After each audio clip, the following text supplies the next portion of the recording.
Maraming salamat. Maraming salamat, Governor Oy Umali, sa iyong pag-imbita sa akin dito sa napaka-importanteng pagdiriwang ng Nueva Ecija, ang anibersaryo ng unang sigaw. Maraming salamat din kay Mayor Kapinpin, ang ating host city mayor. Ang ating mga congresswomen, si Cherry Umali at saka si Nelly Chavez. At ang ating iba't ibang mga opisyal ng lalawigan, maging yung mga opisyal ng iba't ibang bayan ng Nueva Ecija, at hindi ko nababanggitin ang napakaraming cabinet members na kasama ko itong araw na ito, pero open sila lahat mamaya pag gusto mag-interview ang local media sa kanila. At siyempre, higit sa lahat, sa matatapang at magigiting ng mga Nuevesanyo, happy anniversary ng sigaw ng Nueva Ecija. Nakilala ng buong sambayanan ang katapangan ng mga taga Nueva Ecija nang tanggapin ang hamon ni Andres Bonifacio na mag-alsa laban sa mga Kastila. Kabilang kayo, pati na ninyo aking lalawigang Pampanga, sa unang 8 lalawigan naghimagsik. Kayong ating probinsya, nakatanim na sa ating kasaysayan ang kadakilaan dahil sinigasig sa 8 sinag ng araw ang ating bandila kasama ang probinsya kong Pampanga. Kayo nung naalala nyo, nung nag-celebrate tayo ng Independence Day, nung June 12, kasama ang Nueva Ecija sa 8 lalawigan kung saan pinagdiriwang natin ang Independence Day. Congratulations sa ating lahat. Lalo pang hinangaan ang pag-alsa ng Nueva Ecija nang talunin ninyo sa San Isidro ang mga Guardia Civil at Praile sa pangunguna ni na Kapitan Mariano Llanera at Kapitan Pantaleon Balmonte. Napagtagumpayan natin ang ating kasarinlan sa malaking tulong ng Nueva Ecija. Ngunit ngayon, patuloy pa rin tayong hinahamon sa kasalukuyang panahon, pero iba na ang ating kalaban. Di na Kastila, tumutulong pa nga mga Kastila sa atin ngayon. Ang hamon sa atin ngayon ay kaunlaran. Sa harap ng paghina ng ekonomiya ngayon sa buong mundo. At hamon din ay kasarinlan sa bigas. Dahil masyadong nagmamahal na ang presyo ng bigas sa buong mundo. At ang sigaw din ay kakayahang bilhin ang langis sa pamamagitan ng ating kitang dolyar. We have been working tirelessly to address challenges arising from the slowdown in the global economy combined with a spike in high oil and food prices. The fact is that this is a global phenomenon.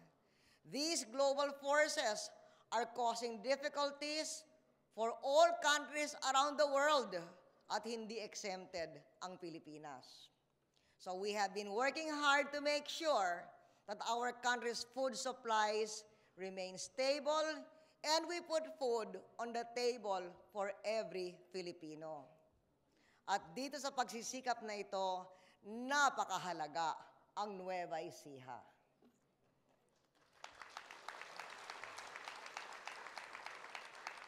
Nangunguna kayo sa produksyon ng bigas sa buong bansa.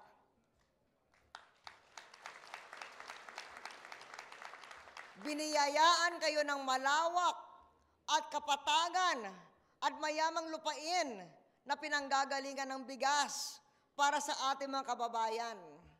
Alam nyo, tinatanong nga nila, bakit ba tayo ay nag-i-import pa ng bigas? Eh, dahil hindi lahat ng lalawigan ay parang Nueva Ecija. Yun ang dahilan. Maraming ibang lalawigan sa Pilipinas, bulubundukin. Yung lupa, mabato. At walang malaking ilog na nagpapabigay ng tubig. Kung yung Nueva Ecija yung kapatagan at yung pagkaganda ng lupa, ay ganun sana yung buong Pilipinas, di parang Vietnam na sana tayo, na yung buong Vietnam ay Mekong Delta. Pero hindi ganoon. Kanya lamang, although wala ring Mekong ang Nueva Ecija, pinuno naman natin ito. Gaya ng sabi ni Oy, lalo na sa ating administrasyon, ng napakalaking gasto sa agrikultura, sa irigasyon, pati na rin malalaking kalsada. At sabi ni Oy, kayo ay kapabahagi ng North Luzon Agribusiness Quadrangle dahil nga kayo ay nangunguna sa produksyon ng bigas, pero bahagi rin kayo sa Luzon Urban Beltway. Kaya nagtatayo tayo ng magagandang kalsada. Kasama kayo dito sa ating ginagawang kalsada.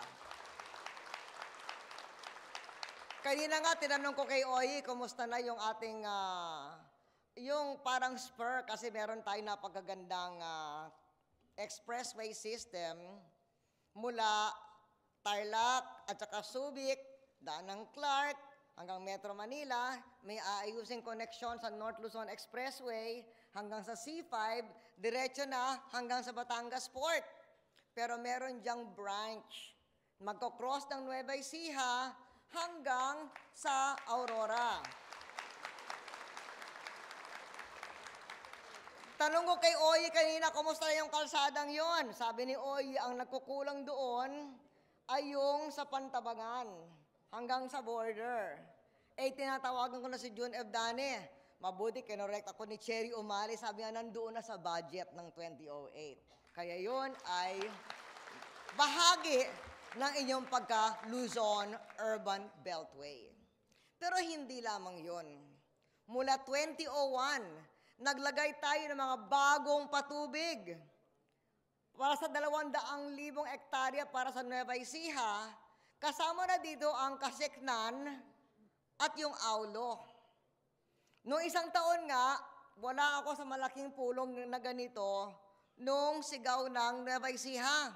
Pero nandun kami, nina Oy, nina Cherry, doon sa Aulo Dam. Dahil binuksan natin yung Aulo Dam noong isang taon. Pero hindi lang yun.